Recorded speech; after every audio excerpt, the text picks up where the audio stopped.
আসসালামু আলাইকুম, সবাইকে রনি ম্যাথ কেয়ারে স্বাগতম। আজকে আমরা আলোচনা করব সপ্তম শ্রেণী বাংলা নিয়ে। সপ্তম শ্রেণী বাংলা আমাদের পড়তে হবে 71 পৃষ্ঠা পর্যন্ত। প্রথমে আমাদের যে অধ্যায় বা যে গল্পটা আছে, প্রসঙ্গের মধ্যে থেকে যোগাযোগ করি। এখান থেকে আমাদের যা পড়তে হবে, পরিবেশ পরিস্থিতিতে পরিবেশ পরিস্থিতিকে বিবেচনায় রেখে যোগাযোগ করতে পারছে কিনা এটা দেখবে টিচাররা। আমাদের পরিস্থিতি অনুযায়ী যোগাযোগ, উপস্থিত বক্তৃতা, এগুলো শিখা লাগবে। আর এই যে এখানে মাঝখানে যা যা লেখা আছে এগুলো তোমরা একটু ভালো করে পড়বা, তাইলেই বুঝতে পারবা যে কিভাবে কি করা লাগবে কাজগুলো।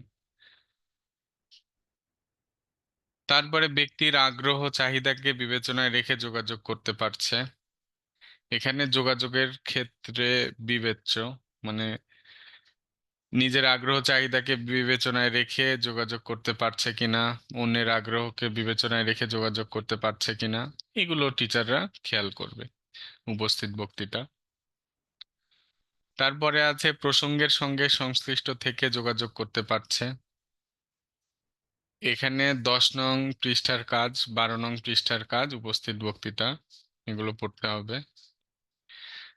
তারপরে 2 নম্বর চ্যাপ্টার যেটা আছে, প্রমিত ভাষায় কথা বলি। এখান থেকে আমাদের জানা লাগবে প্রমিত ভাষার প্রয়োগ, শব্দ খুঁজি, উচ্চারণ ঠিক রেখে ছড়া পড়ি, আঞ্চলিক বাক্য থেকে প্রমিত রূপে রূপান্তর করার ছক, প্রমিত ভাষা চর্চা। তারপরে আছে 3 নম্বর চ্যাপ্টার, অর্থ বুঝে বাক্য লিখি। এখান থেকে পড়া লাগবে 30 নং পৃষ্ঠার কাজ, 33 নং পৃষ্ঠার কাজ, 49 নং পৃষ্ঠার কাজ।